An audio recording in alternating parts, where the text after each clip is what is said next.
February 17. Procedures for the sin offering. Then the Lord said to Moses, "Give the following instructions to the people of Israel. This is how you are to deal with those who sin unintentionally by doing anything that violates one of the Lord's commands. If the high priest sins, bringing guilt upon the entire community, he must give a sin offering for the sin he has committed. He must present to the Lord a young bull with no defects. He must bring the bull to the Lord at the entrance of the tabernacle, lay his hand on the bull's head, and slaughter it before the Lord.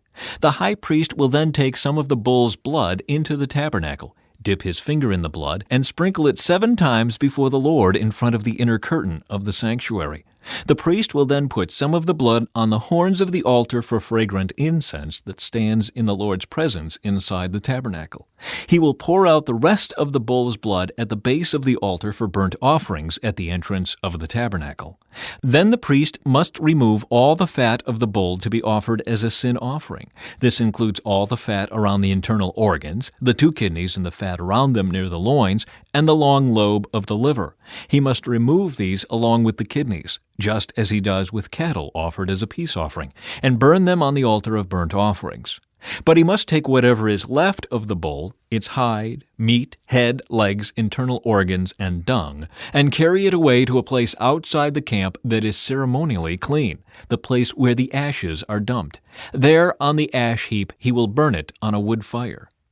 If the entire Israelite community sins by violating one of the Lord's commands, but the people don't realize it, they are still guilty. When they become aware of their sin, the people must bring a young bull as an offering for their sin and present it before the tabernacle.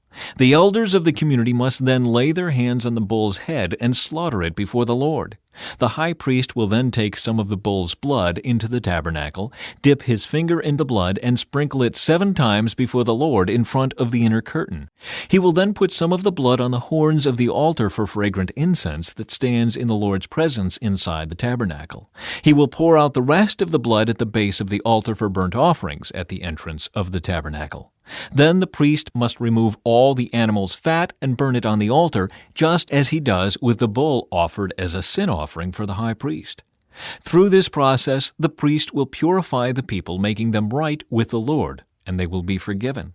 Then the priest must take what is left of the bull and carry it outside the camp and burn it there, just as is done with the sin offering for the high priest. This offering is for the sin of the entire congregation of Israel. If one of Israel's leaders sins by violating one of the commands of the Lord his God, but doesn't realize it, he is still guilty. When he becomes aware of his sin, he must bring as his offering a male goat with no defects. He must lay his hand on the goat's head and slaughter it at the place where burnt offerings are slaughtered before the Lord. This is an offering for his sin. Then the priest will dip his finger in the blood of the sin offering and put it on the horns of the altar for burnt offerings. He will pour out the rest of the blood at the base of the altar. Then he must burn all the goat's fat on the altar, just as he does with the peace offering. Through this process, the priest will purify the leader from his sin, making him right with the Lord, and he will be forgiven. If any of the common people sin by violating one of the Lord's commands, but they don't realize it, they are still guilty. When they become aware of their sin, they must bring as an offering for their sin a female goat with no defects. They must lay a hand on the head of the sin offering and slaughter it at the place where burnt offerings are slaughtered. Then the priest will dip his finger in the blood and put it on the horns of the altar for burnt offerings. He will pour out the rest of the blood at the base of the altar. Then he must remove all the goat's fat, just as he does with the fat of the peace offering. He will burn the fat on the altar, and it will be a pleasing aroma to the Lord. Through this process, the priest will purify the people, making them right with the Lord, and they will be forgiven. If the people bring a sheep as their sin offering, it must be a female with no defects. They must lay a hand on the head of the sin offering and slaughter it at the place where burnt offerings are slaughtered. Then the priest will dip his finger in the blood of the sin offering and put it on the horns of the altar for burnt offerings. He will pour out the rest of the blood at the base of the altar. Then he must remove all the sheep's fat, just as he does with the fat of a sheep presented as a peace offering. He will burn the fat on the altar on top of the special gifts presented to the Lord. Through this process, the priest will purify the people from their sin, making them right with the Lord, and they will be forgiven. Sins requiring a sin offering. If you are called to testify about something you have seen or that you know about, it is sinful to refuse to testify, and you will be punished for your sin. Or suppose you unknowingly touch something that is ceremonially unclean, such as the carcass of an unclean animal. When you realize what you have done, you must admit your defilement and your guilt. This is true whether it is a wild animal, a domestic animal, or an animal that scurries along the ground. Or suppose you unknowingly touch something that makes a person unclean. When you realize what you have done, you must admit your guilt. Or suppose you make a foolish vow of any kind, whether its purpose is for good or for bad. When you realize its foolishness, you must admit your guilt. When you become aware of your guilt in any of these ways, you must confess your sin. Then you must bring to the Lord as the penalty for your sin a female from the flock, either a sheep or a goat. This is a sin offering with which the priest will purify you from your sin, making you right with the Lord. But if you cannot afford to bring a sheep, you may bring to the Lord 2 turtle doves or 2 young pigeons as the penalty for your sin. One of the birds will be for a sin offering and the other for a burnt offering. You must bring them to the priest, who will present the first bird as the sin offering.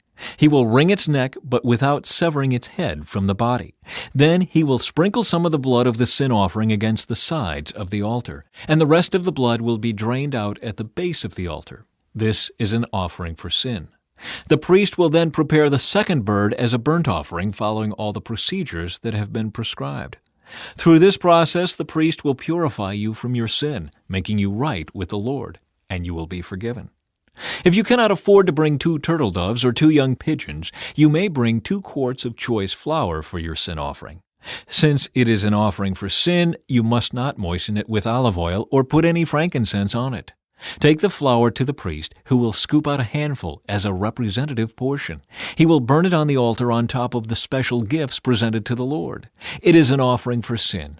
Through this process, the priest will purify those who are guilty of any of these sins, making them right with the Lord, and they will be forgiven. The rest of the flour will belong to the priest, just as with the grain offering. Procedures for the guilt offering. Then the Lord said to Moses, "If one of you commits a sin by unintentionally defiling the Lord's sacred property, you must bring a guilt offering to the Lord. The offering must be your own ram with no defects, or you may buy one of equal value with silver, as measured by the weight of the sanctuary shekel. You must make restitution for the sacred property you have harmed by paying for the loss, plus an additional 20%. When you give the payment to the priest, he will purify you with the ram sacrificed as a guilt offering, making you right with the Lord, and you will be forgiven. Suppose you sin by violating one of the Lord's commands. Even if you are unaware of what you have done, you are guilty and will be punished for your sin. For a guilt offering, you must bring to the priest your own ram with no defects, or you may buy one of equal value. Through this process, the priest will purify you from your unintentional sin, making you right with the Lord, and you will be forgiven. This is a guilt offering, for you have been guilty of an offense against the Lord. Sins requiring a guilt offering. Then the Lord said to Moses, "Suppose one of you sins against your associate and is unfaithful to the Lord. Suppose you cheat in a deal involving a security deposit, or you steal or commit fraud, or you find lost property and lie about it, or you lie while swearing to tell the truth, or you commit any other such sin. If you have sinned in any of these ways, you are guilty. You must give back whatever you stole, or the money you took by extortion, or the security deposit, or the lost property you found, or anything obtained by swearing falsely.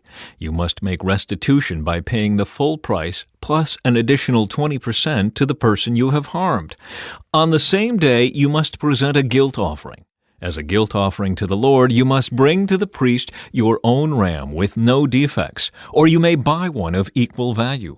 Through this process, the priest will purify you before the Lord, making you right with him, and you will be forgiven for any of these sins you have committed. Further instructions for the burnt offering. Then the Lord said to Moses, "Give Aaron and his sons the following instructions regarding the burnt offering. The burnt offering must be left on top of the altar until the next morning, and the fire on the altar must be kept burning all night. In the morning, after the priest on duty has put on his official linen clothing and linen undergarments, he must clean out the ashes of the burnt offering and put them beside the altar. Then he must take off these garments, change back into his regular clothes, and carry the ashes outside the camp to a place that is ceremonially clean. Meanwhile, the fire on the altar must be kept burning. It must never go out. Each morning the priest will add fresh wood to the fire and arrange the burnt offering on it. He will then burn the fat of the peace offerings on it. Remember, the fire must be kept burning on the altar at all times. It must never go out. Further instructions for the grain offering. These are the instructions regarding the grain offering. Aaron's sons must present this offering to the Lord in front of the altar. The priest on duty will take from the grain offering a handful of the choice flour moistened with olive oil, together with all the frankincense. He will burn this representative portion on the altar as a pleasing aroma to the Lord. Aaron and his sons may eat the rest of the flour, but it must be baked without yeast and eaten in a sacred place within the courtyard of the tabernacle. Remember, it must never be prepared with yeast. I have given it to the priests as their share of the special gifts presented to me. Like the sin offering and the guilt offering, it is most holy. Any of Aaron's male descendants may eat from the special gifts presented to the Lord. This is their permanent right from generation to generation. Anyone or anything that touches these offerings will become holy. Procedures for the ordination offering. Then the Lord said to Moses, "On the day Aaron and his sons are anointed, they must present to the Lord a grain offering of 2 quarts of choice flour, half to be offered in the morning and half to be offered in the evening. It must be carefully mixed with olive oil and cooked on a griddle. Then slice this grain offering and present it as a pleasing aroma to the Lord. In each generation, the high priest who succeeds Aaron must prepare the same offering.